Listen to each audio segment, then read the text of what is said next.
Hey, what's going on? Rakeem Madison here, and in this video, we're going to be talking about the SBA Disaster Loan Forgiveness Program, all right? Now, this is very time sensitive, so if you're a business owner and you're looking for funds, right, with everything that's going on right now, I'm going to literally show you in this video how you can potentially get approved for up to $10,000 to operate your business, okay? Because right now in these times, at the time that I'm recording this video, there's a lot of things going on right now. A lot of money being lost, right? A lot of people losing their jobs, and I want to be the person that's going to help you, all right?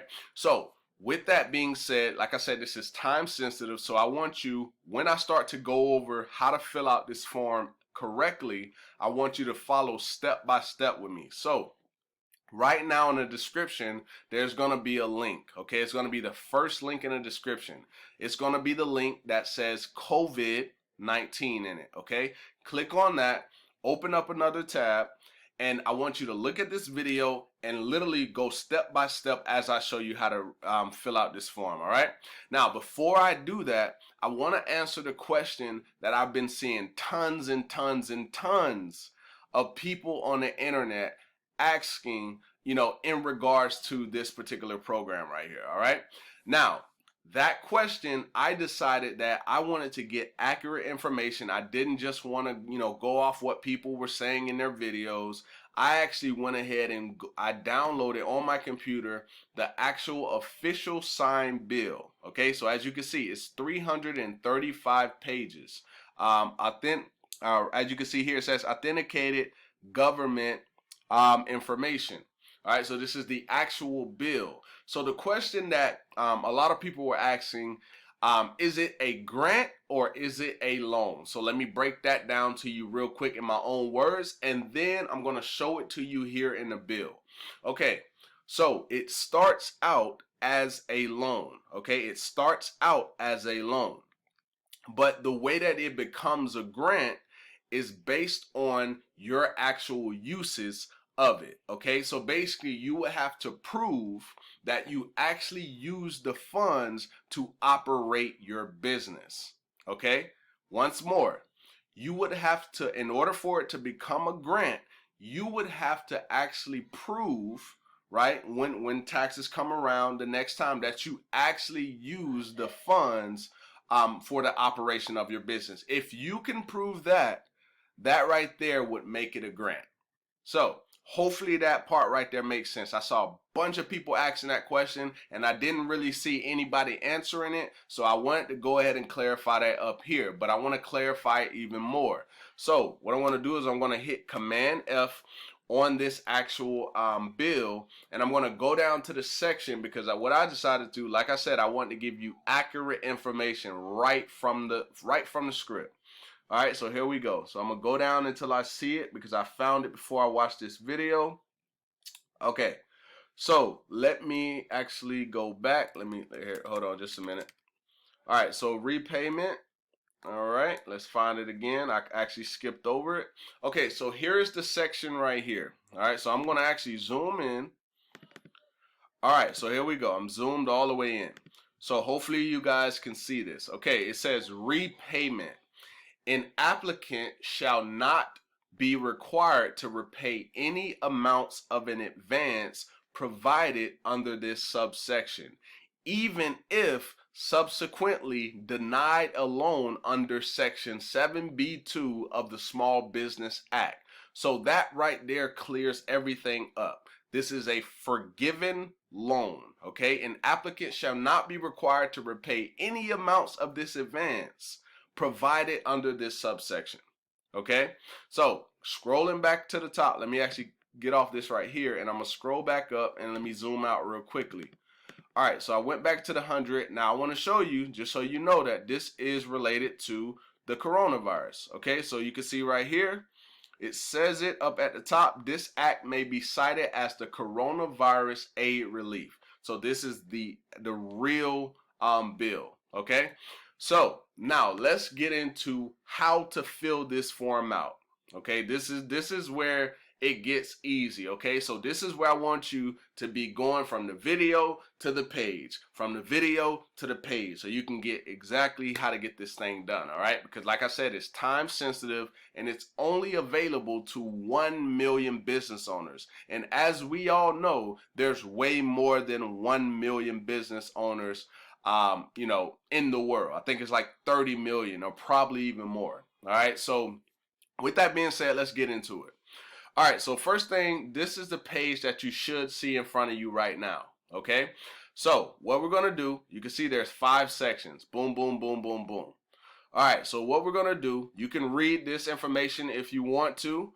And then go ahead, just make sure just kind of make sure you know what it is that you're doing here, just so you get some more clarification. Just go ahead and read it. All right.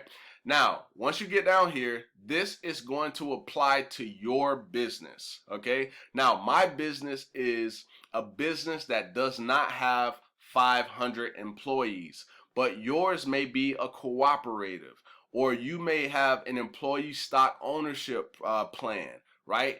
Make sure you do this according to you. Now in this video, I'm going to actually do this according to me, but it's going to be a test because I've already got my application number and I've already done this process. Okay, so here we go. So applicant is a business with not more than 500 employees. Okay, so now I'm going to go down to the next section, review and check all the following. So what these are just checkup questions. So applicant is not engaged in any illegal activity as defined by federal guidelines. No, I'm not. And pretty much I already read these, so I know that I don't fall into any of these categories. So I'm just going to go ahead and check no on all of them. Okay, but for you, make sure you read through these and then check off the block according to you. Okay. Now let's go down and you can see it says continue. So now this is where you're going to fill out your actual business legal name.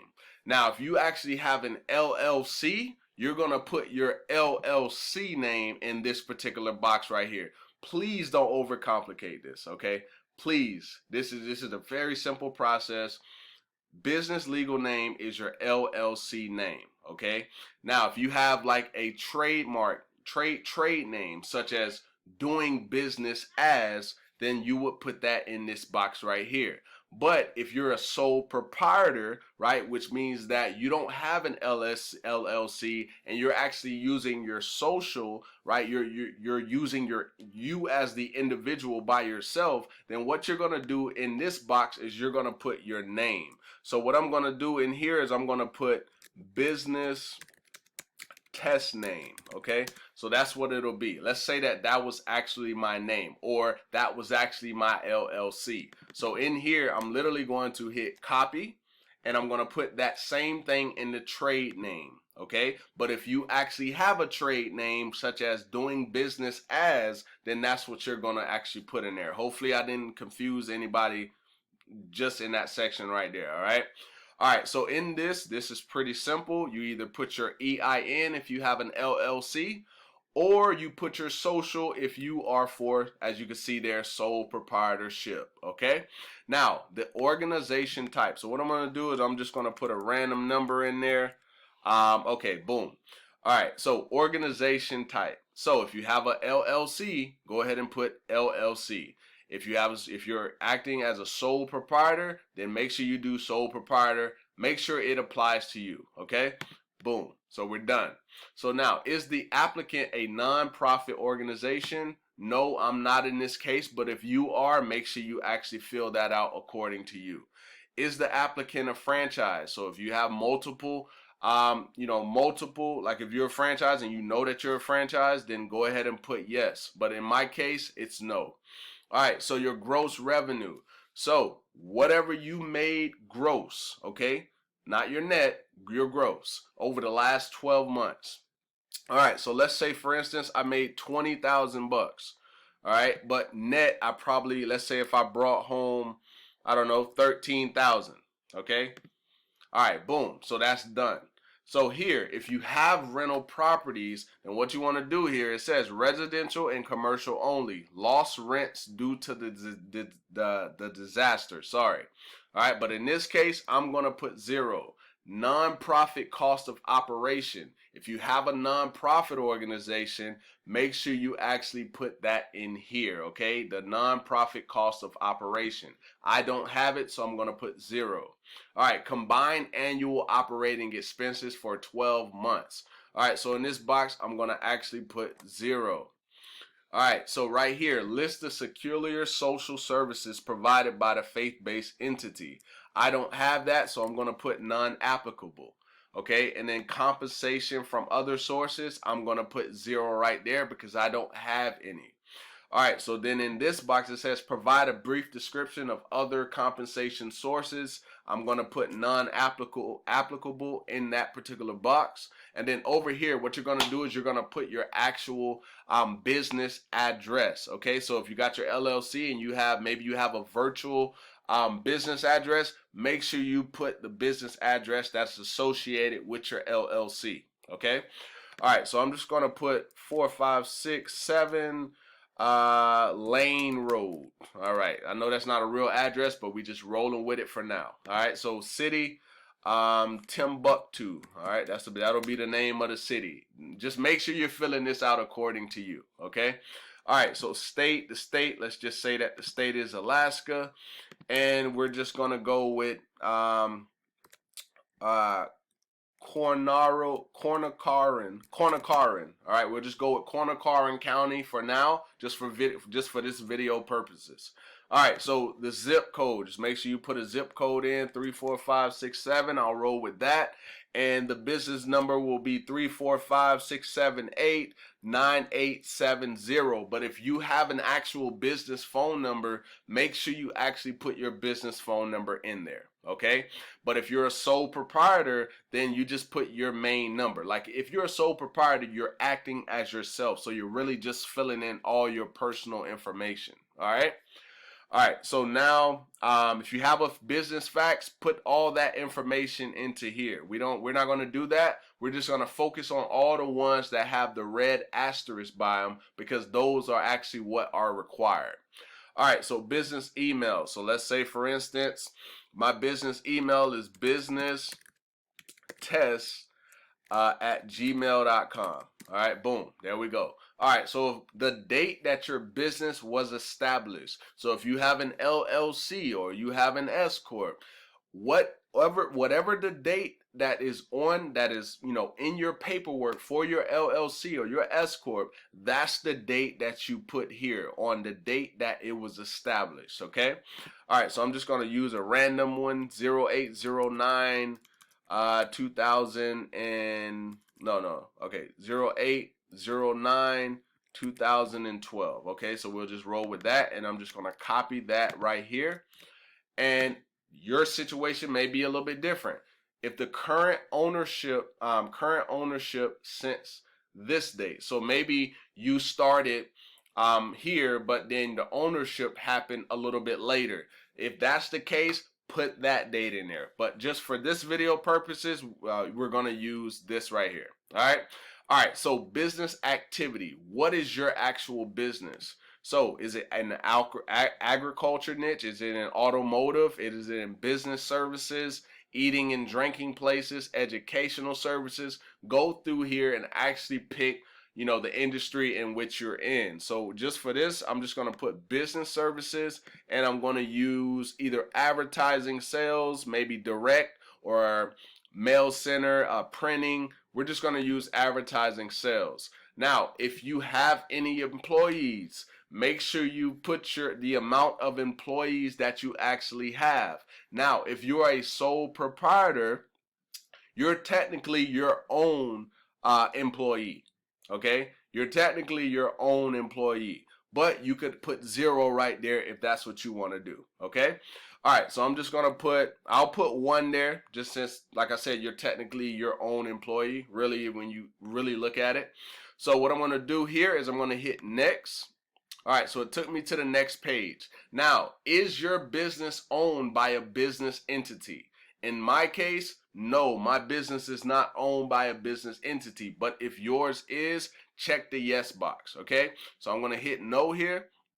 And then right here, this is going to be your personal information, okay? Your personal information. So here we go. Business, that'll be the name for this, okay? And the last name will be Tess. And then you put the mobile phone number in, okay? So if I want to put the number 543-654-7564, all right? And then I'm the actual owner, and then ownership percentage. So if you're in some type of partnership deal and you don't own 100%, then don't put 100%, okay? But in my case, I own 100%. All right, so make sure you put your email in there. All right, so we're going to use the same one, businesstest@gmail.com. Okay, there we go. And I'm just going to put a fake social in here. Boom, there's the social. And the birth date, we'll just go with 1992. Okay, boom, there we go. And then place of birth, wherever you were born, I'll just put Timbuktu again. All right, and then U.S. citizen. Okay, so you have to be a U.S. citizen to actually receive these. So it's either you are a U.S. citizen that was born here, or you are a U.S. citizen that actually is, I want to say it's naturalization. So if you were here through naturalization, all right, but you are technically a U.S. citizen. Okay, you have to be a citizen. All right, so I'm going to hit yes here. And then what I'm going to do is I'm going to put a fake address in again, 3456 Burn Road, okay? All right, and then you're going to put your city in. Let's see here. Let's just put West Palm Beach. I'll put that for now. All right, so boom, and then we're going to put, I know that's in Florida, but earlier I put Alaska. Matter of fact, let me do this. Anchorage. All right, so there we go. All right, so now you're going to put the zip in, and we'll just roll with 45674. All right, so as you can see, everything is green over here. Now what I want to do is I want to hit next. All right, so right here, this is like criminal information. All right, so basically in the past year, has the business or listed owner been convicted of a criminal offense? In my case, no. I'm going to hit no for all of these because I don't have any criminal offenses. And then down here, I'm going to scroll down. Now, you can see this says, if anyone assisted you in completing this application, whether you pay a fee for this service or not, that person must enter their information below. Okay? You can go ahead and skip over this part, right? You don't have to put anything there. You could literally leave that blank, right? Because it's you that's actually filling this out for you. All right? So what we're going to do is we're going to hit no. Okay, I give permission for SBA to discuss any portion of this application with the representative listed below. Okay, you don't have to fill that out. Now, here is what you don't want to forget. Okay, pay very close attention to what I'm about to show you. Okay, so right here, you want to go ahead and check this. I would like to be considered for an advance up to $10,000.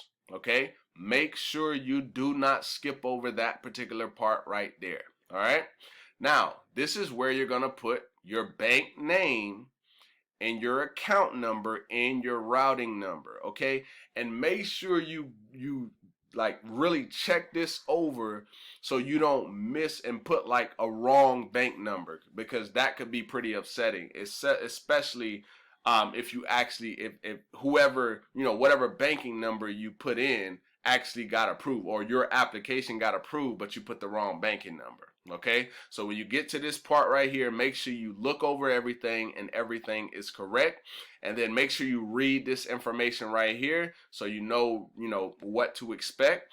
And then down here you want to hit I hereby certify under penalty of perjury under the laws of the United States that the above is true and correct. All right, and then at this particular point right here, All you're going to do is you're going to hit next, and then they're going to show you your application number the same way that they showed me my application number. Okay, so that is literally step by step how you fill out this form. I hope that this video was helpful, and if you have somebody that you know that maybe they haven't heard about this and they could be, you know, getting more funds to operate their business, please share this video with them. And if you got some value, go ahead and give me a thumbs up. Also, drop me a comment down below to any questions. I will definitely, you know, get back with you in the comments and, you know, help you the best way that I possibly can. All right. So with that being said, if you got value, once again, give me a thumbs up, drop me a comment down below, and I look forward to seeing you